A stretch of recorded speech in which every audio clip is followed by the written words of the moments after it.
Hello friends, नमस्कार। मैं आपके लिए साइंस के 25 क्वेश्चन फिर दोबारा लेके आई हूँ आपके लिए। क्वेश्चन की तरफ चलते हैं। पहला क्वेश्चन है आपका, सूर्य में निरंतर ऊर्जा का सृजन किस कारण रहता है? तो इसका राइट आंसर जो होगा नाभ के संलयन होगा। और इसी में एक क्वेश्चन और बनता है कि हाइड्रोजन बम किस सिद्धांत पर कार्य करता है? हाइड्रोजन बम जो होता है वो किस सिद्धांत पर कार्य करता है? तो वो होगा आपका नाभ के संलयन।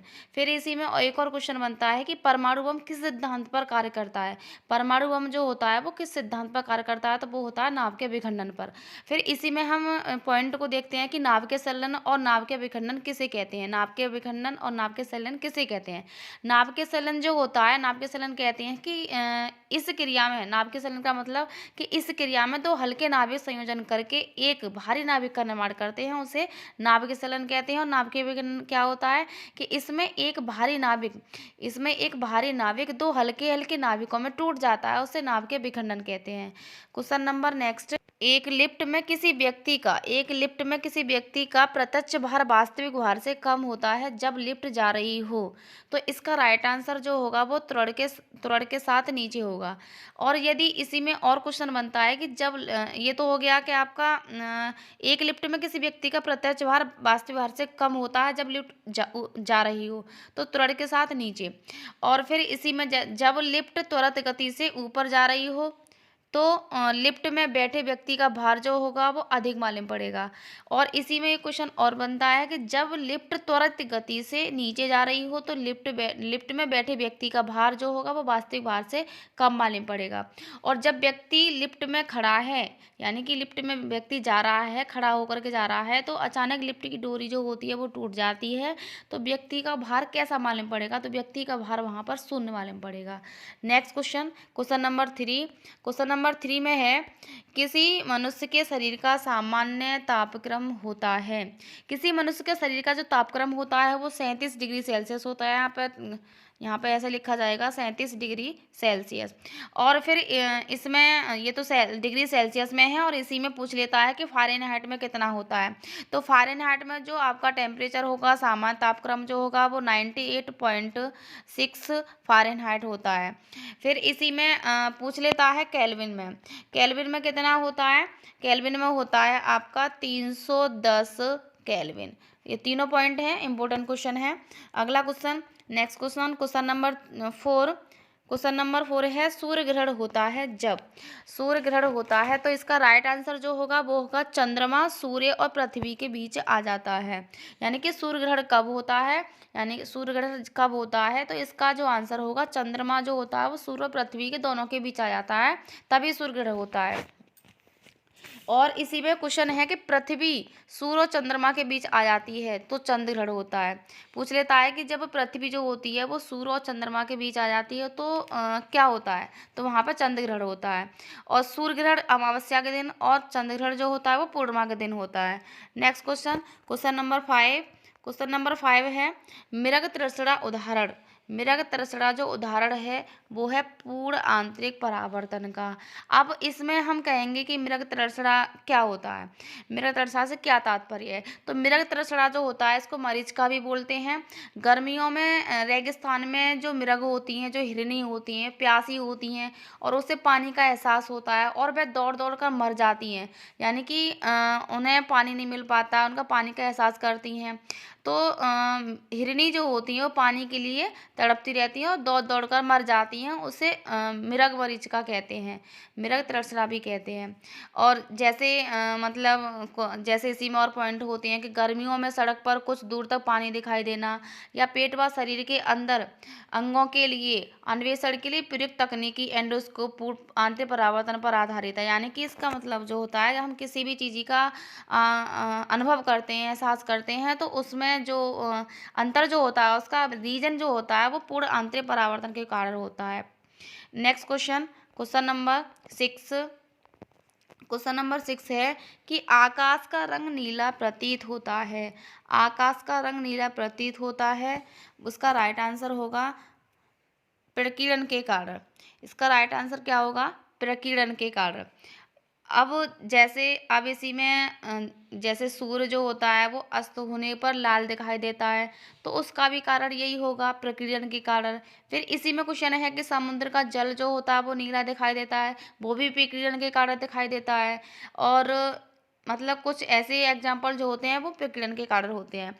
नेक्स्ट क्वेश्चन, क्वेश्चन नंबर 7 है आपका कि खतरे के संकेतों के लिए लाल किस प्रकार का प्रयोग किया जाता है?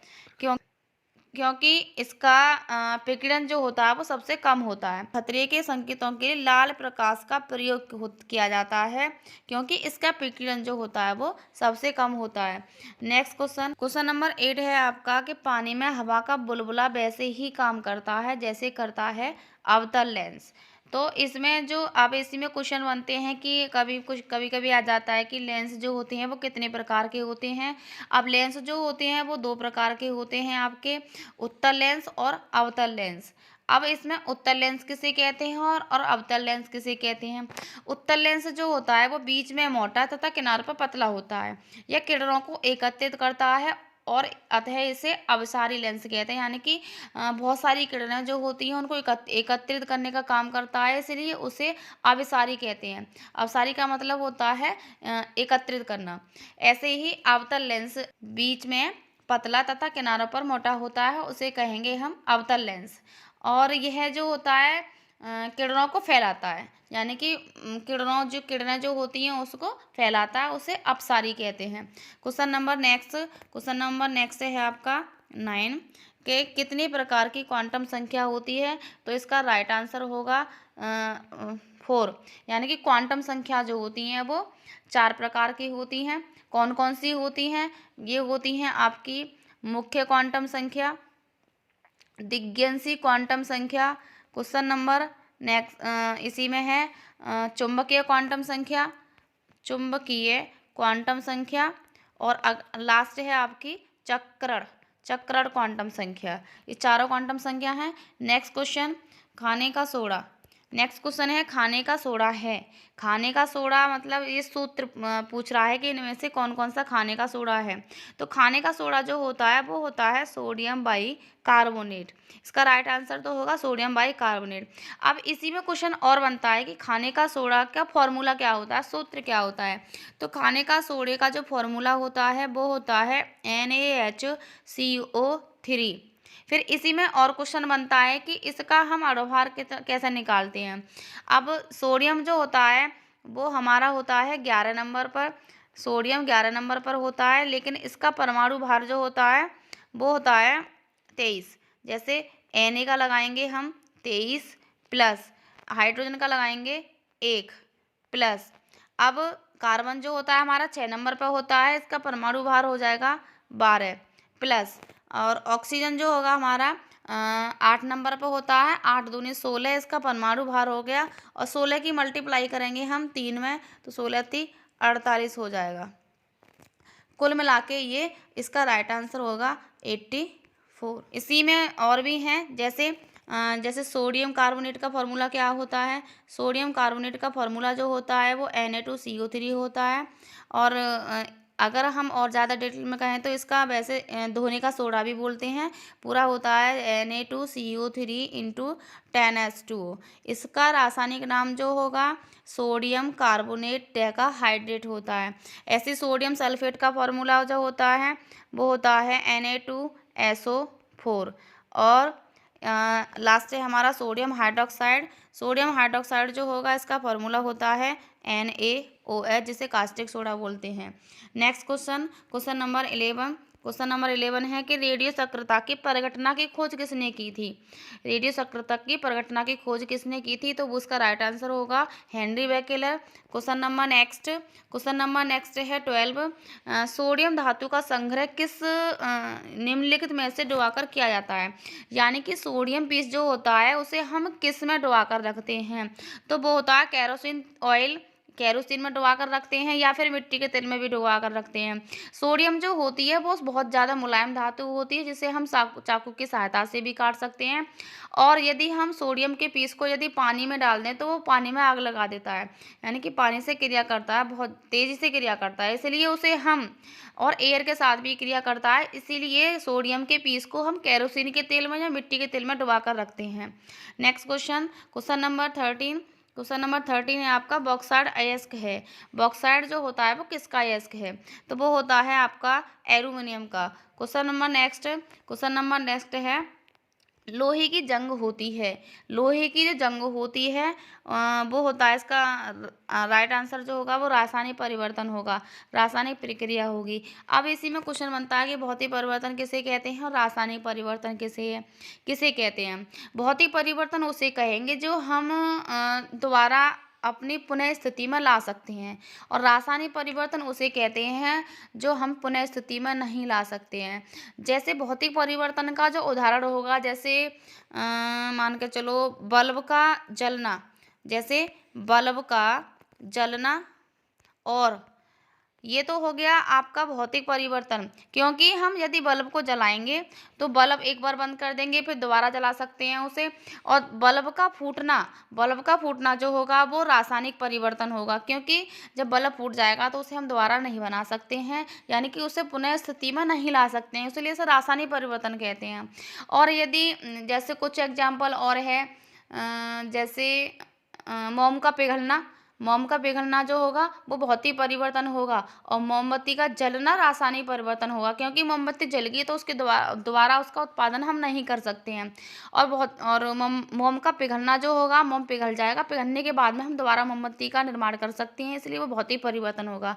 नेक्स्ट क्वेश्चन नंबर है आपका 13 कि निम्नलिखित में से कौन हास्य गैस के रूप में प्रयुक्त होता है, यानी कि हंसाने वाली जो गैस होती है वो कौन सी होती है? वो होती है नाइट्रस ऑक्साइड, इसका फॉर्मूला होता है N2O। नेक्स्ट क्वेश्चन नंबर है आपका 16 कैंसर के उपचार के लिए प्रयुक्त उत्कृष्ट गैस है, इसका राइट आंसर होगा रेडॉन। यानी कि रक्त कैंसर की रोक, इसमें क्वेश्चन और बनता है कि रक्त के कैंसर की रोकथाम में प्रयोग किया जाने वाला कौन सा मतलब समस्थानिक होता है?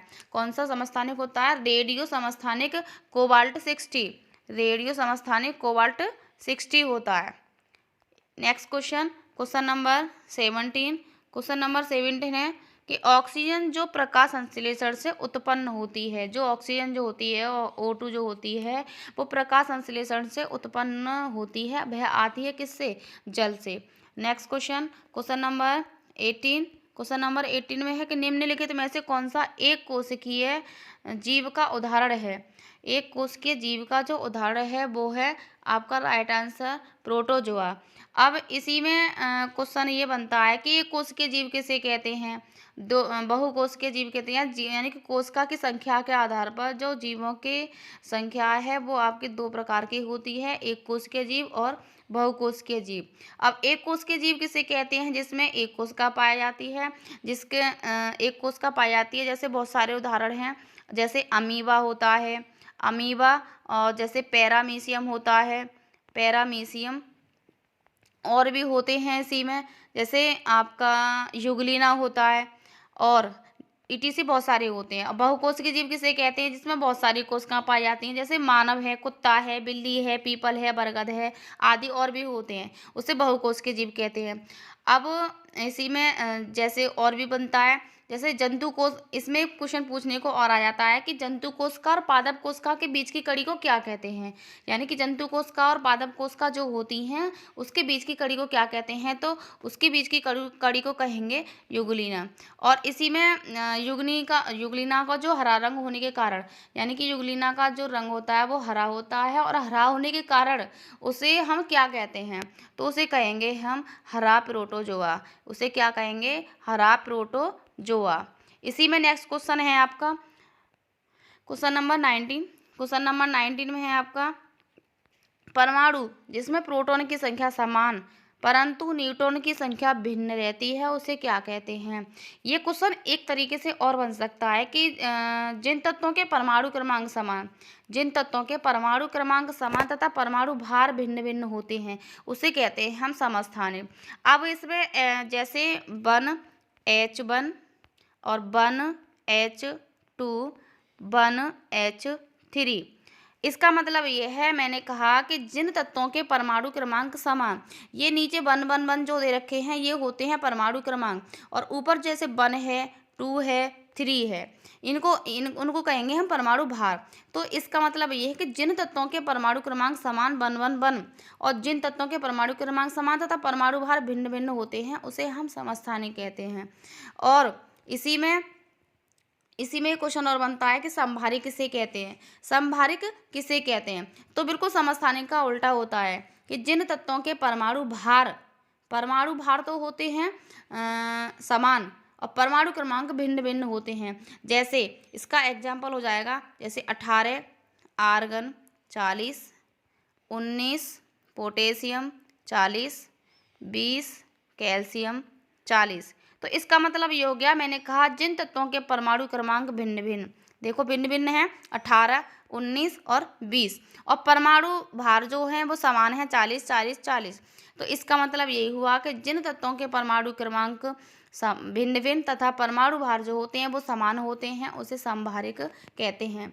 Next question number 20। Question number 20 में है कि निम्न में से कौन जीव में रक्त नहीं होता किंतु वे सांस लेते हैं। ऐसा कौन सा जीव है जो जिसमें रक्त नहीं पाया जाता और वे सांस भी नहीं, किंतु वे सांस लेते हैं। तो इसका राइट आंसर होगा hydra. Next question number 21। Question number 21 है कि पीछे की ओर उड़ने वाला एकमात्र पक्षी कौन सा है। तो वो है हैमिंग बर्ड। नेक्स्ट क्वेश्चन क्या है आपका, मानव शरीर में सबसे छोटी हड्डी कौन सी है। मानव शरीर में सबसे छोटी हड्डी जो होती है, ये भी वेरी वेरी इंपॉर्टेंट क्वेश्चन है, ये होती है स्टेपीज, जो हमारे कान में पाई जाती है। और इसी में क्वेश्चन और बनता है कि मानव शरीर में सबसे बड़ी हड्डी कौन सी होती है। तो सबसे बड़ी हड्डी जो होती है वो होती है फीमर, जो हमारे जांघ में पाई जाती है। सबसे छोटी हड्डी हो गई स्टेपीज, जो कान में पाई जाती है, और सबसे बड़ी हड्डी होती है फीमर, जो जांघ में पाई जाती है। Next question number 13। Question number 13 है कि उत्परिवर्तन का सिद्धांत के द्वारा प्रस्तावित किया गया था, यानी कि उत्परिवर्तन का सिद्धांत जो है वो किसने दिया था। वो राइट आंसर होगा Hugo de Vries. Next question number 24 है एलिसा जांच किस रोग की पहचान करती है। एलिसा जो होता है वो किस रोग की पहचान करता है। तो इसका आंसर जो होगा वो होगा एड्स। अब एड्स में क्वेश्चन और भी बनते हैं कि एड्स हमारा कब मनाया जाता है। एड्स दिवस जो होता है कब मनाया जाता है, वो मनाया जाता है आपका 1 दिसंबर को। और इसकी कभी कभी फुल फॉर्म भी पूछने को आ जाती है। एड्स की जो फुल फॉर्म होती है वो होती है acquired immuno deficiency syndrome. Next question number last है 25 कि निम्नलिखित में से विशालतम स्तनधारी कौन सा है। निम्नलिखित में से विशालतम स्तनधारी जो होता है वो होता है ब्लू व्हेल। अगर आपको वीडियो अच्छी लगी हो तो इसे लाइक शेयर कर देना। थैंक यू, धन्यवाद।